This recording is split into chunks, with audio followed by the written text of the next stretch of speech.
دارالندوا په مکه معظمه کې یو کور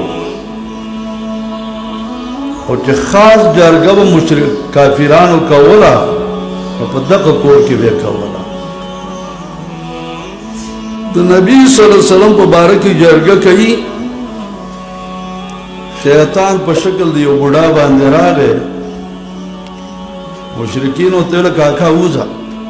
زموږ خاص جرګه ده هغه ورته ویې بچو په کومه جرګه چې تاسو راغونډ شوي دا جرګه زما هم د زم خپه یم هله بابا کښېنه بابا کښېنه سوچ او فکر کوي چې دې پیغمبر سره څه وکړو یو ځل خبره دا وکړه چې دا سړی نیسو او دا قید کوو ډېر ټیټ او قید کوي په دې باندې خبرې اترې کېدلې دې بوډا له چې خبر راغله ورته ویله پوه نه شولی دا چې تاسو قید کوئ بني هاشم قوي قوم دی کمزور قوم نه دی سبا یې بیرته راخلاصوي ستا قید کول به څه پیدا وکړي دویمه جرګه وکړه دا سړی دې کلي نه وباسو بوډا له چې خبردار بوډا په ژړا شو ویله ای ورونو تاسو د خپل کلي نه وباسئ زمونږ کلی پې غرقوئ دا خو زمونږ کلي ته ځي خاجي دا خبره بیا ماته کړه درېیمه خبره یې وکړه چې سړی ووژنو په ده باندې د بابا له چې خبر راغله بابا ورته ویل چې اوس هم رای پیش کړه سړی ووژنو ګوره یو قبیله وجلی نه شي که یو قبیله مړ کړه نو بني هاشم د دا قبیلې سره جنګ کوي تاسو په مکه کې 10 قبیلې وي د هرې قبیلې نه یو یو سړی راواخلئ یو شانه ګزارونه پې وکړي بني هاشم دومره زور نه لري چې د 10 قبیلو سره جنګ وکړي فیصله یې وکړه 10 کسان یې منتخب کړو چې تاسو به ورته کښېنئ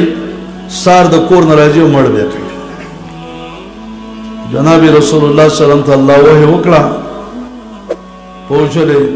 حضرت علی رضی الله عنه راوست خپل بستر باندې څملو نبی علیہ السلام راووتو دا کسان په دې وره کې ولاړ د نبی علیہ السلام څخه خاوره وه هغه خاوره هم راواغسته د هر یو تن په سر باندې لږې لږې خاورې ودوړولې نبی علیہ السلام ته ووت نظر هیڅ کار ونه کړ او نبی صلی الله علیه وسلم تلاوت د قرآن کریم کاو او غالباً سورت یاسین تلاوت کی نبی صلی اللہ علیہ وسلم د ابو بکر سره دی روان شو چې کله دی غار ثور ته ورسېده ابو بکر نبی صلی الله علیه وسلم ته وایي ته دلته کې ودرېږه ابو بکر ننوت څادر ورسره دی څادر نه ټوټې ټوټې جدا کوي او په دې غار کې چې کوم سوري دي سرو کې د کپړې منډي 2 سوري پاتې شو په هغې کې خپلې خپې ومنډلې څادر ختم شو نبی علیہ السلام ته راځه دن نشه دغه ته نبی صلی الله علیه وسلم چې دننه شو نو د ابوبکر په پتون باندې سر کې خوده ظاهریله څیز راغی د ابوبکر خپې وچیچله ابوبکر رضی الله تعالی عنہ وایي زه خوځېدمه ځکه نه چې نبی علیہ السلام زما په پتون باندې سر ایښی دی اوده دی چې نبی علیہ السلام ته تکلیف ونه رسېږي خو د ډېر درد د وجې نه د ابوبکر د سترګو نه اوښکې روانې شولې دا اوښکې د نبی علیہ السلام په مخ باندې تېر شولې نبی علیہ السلام وایي ابوبکر ولې وایي خپل چې شو وچیچله وایي خپله دې خوا کړه خپه باندې څه چوپ وکړو بس خپه ټیک ټاک شوله وشولې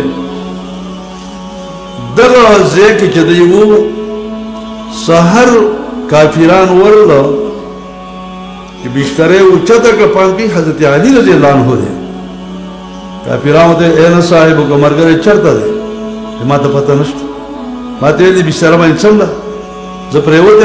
ما ته دغه پته نشته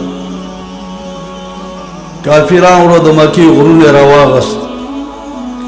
ابو بکر صدیق رضی الله عنه وی د الله نبی کدا کافران لګوند کې کته وګوري مونږ یې نه دی غار په دې خله باندې جوړاګي زر زر جاله جوړا کړه او کوتر راغله هغه ما دلته په جاله باندې کېناستا دیو ته لکه دې غار ته نوتی ونه دا جاله اسلاو غار ته اندیم نوتی دی واپس لاړو د ابو بکر رضی الله عنه یو غلام دی عامر ابن فوهیرا دا به د شپې د خوراک راوړو او بیا سهار د وختي و بیرته واپس تا درې ورځې په دې غار کې تېرې کړې خلک یې څونه ګرځېده وګرځېده په درېیمه ورځ هغې ته وایي هغه دواړه اوښې به راولې اوښې راوستلې او دی په اوښو باندې کېناست روان شو یو لار باندې ځي چې پام کوي یوه غټه ګټه مخې ته راله او غرمه ده وایي دغه ګټې خواته موږ د څه ورستانه شو دې سوري ته له کینو ارام کوو وایي ځای مې برابر کړ نبي علیه السلام ته وایي ځکه پرېوځه اوده شه او زه څوکیداري کوم چې ګورم یو شپنکی را روان دی او دا شپنکی هم دې ګټې دې سوري له راځي ابو بکر وایي زه مخې له ورلمه هلکه جوړې په خیر ستړي مشم وکړه ته د چا غلام یې د چا ګړې بیزې دې را روانې کړي دي د پلانکي سړي د مکې د یو سړي نوم یې ورته یاد ابو بکر پیژانده ښه دي ستا په دې بیزو کې داسې څاروی شته چې پی پکې دي او دې شته ماله به یې ولشي او یې وبېله بیزه ګړه وله ولشله لوښی وله ډک د دې شپنکي څه خبرې کوي اوس د ابو بکر مقصد دا چې دا شپنکی په خبرو کوم چې د ګټې خواله لاړ نه شي دا بیزې په یو طرف روانې دي د شپنکي ته یې ویله زه خو ستا نه بیزې هم لاړې او زه ته خپلو بیزو پسې لاړ شه هغه لاړ ابو بکر رضی الله عنه راغی نبی علیه السلام را پاڅېد دې څه اوبه په دې پوی کې واچل ورته ویل د الله نبي پیس کې وایي او کوم ځای کې دي وایي دا دي ابو بکر رضی الله عنه زه ډېر خوشحاله شوم هغه پی پیغمبر علیه السلام وڅکل ما ورته ویل چې غرمه اوس تېره شوې ده ځو چې روان شو سراقه ابن مالک ابن جوشم دې د لرې ځای نه لیدلی دی چې دا دوه کسان چې دي یا درې کسان دا هم دقه کسان دي پوه شولې او واقع داسې وه چې سراقه یو ځلې د خلکو سره ناست و یو سړی راغی غوږ کې ورته وویله چې په پلانکي ځای کې یو دوه درې کسان روان دي او داسې معلومیږي چې دا محمد رسول الله سلام دی یا خلکو سره مې خبرې اترې کولې خپل غلام ته مې وویله چې زما اس په دې بل طرف د کوټې راوباسه چې دا کسان ما ونیني لکه د ده په مرګ کې انعامات هم و وایي زه غلی غوندې راووتلم او خپله نیزه دا مې پټه غوندې ځان پسې ونیوله او د دغه ځای نه خوشي شوم زه ور ورسېدم ابو بکر صدیق رضی الله عنه نبی علیه السلام ته ویله چې سړی جوخ موږ پسې راورسېد نبی علیه السلام ابو بکر ته وایي هېڅ خفه کېږه مه پروا مه کوه الله زموږ ملګری دی پوه شولې نبی صلی الله علیه وسلم څه دعا وکړه د سراقه ابن مالک ابن جوشم اس ټول خپې تر سینې پورې په کلکه خاوره کې ننوت سراقه آواز وکړ وایي دعا وکړئ چې دا زما راخلاص شي او زه ستاسو طرف نه کفایت کوم. بیرته نبی علیه السلام دعا وکړه او هغه روان دغه شو او هغې شروع کړه چې څوک به راته د نبي علیه السلام په طرف باندې په دې لاره ورته ویل ورور راځئ ما ستاسو طرف نه دې کې زه ولاړ یم که پیغمبر د سره په دې لارې تللی نه دی. دی چې مخکې لاړه یو ملګری پیدا که عبدالله لیثي نوم یې هغه ته ویل ته زمونږ د لارې دلیل شه لار راته ښیه وه. نبی صلی اللہ علیہ وسلم دے ابو بکر دے عامر ابن پوہیرہ دے عبداللہ لیثی دے دا څلور واړه روان دي. یو ځای ته ورسېد یو زنانه خیمه کې ناسته ده. نبی علیه السلام هغه زنانه ته وایي ډوډۍ څه چې موږ یې نه پیسو واخلو وایي نه څه کجورې څه چې موږ یې واخلو وایي نه پوی د څه چې موږ یې وڅکو وایي نه. او په دې بله خیمه کې یو بیزه ده انتهایي خواره ده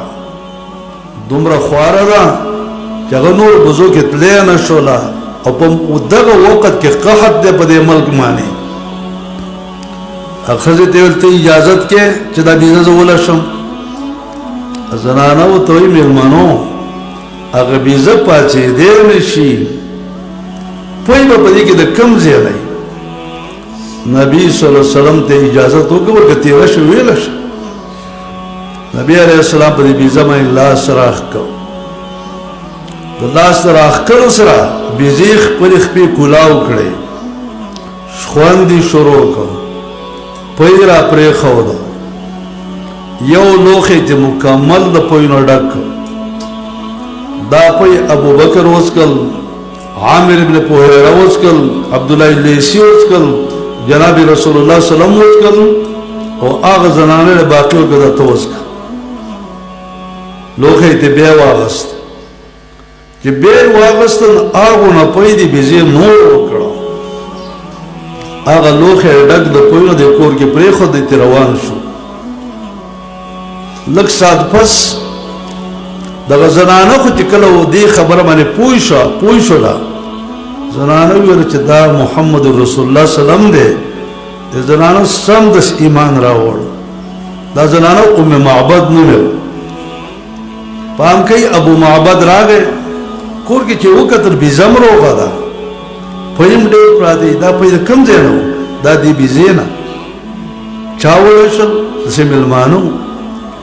ابو معبد دام روان شو پیغمبر علیه السلام پسې او نبی علیه السلام پسې چې ورسېد نو هغه م ایمان راوړ.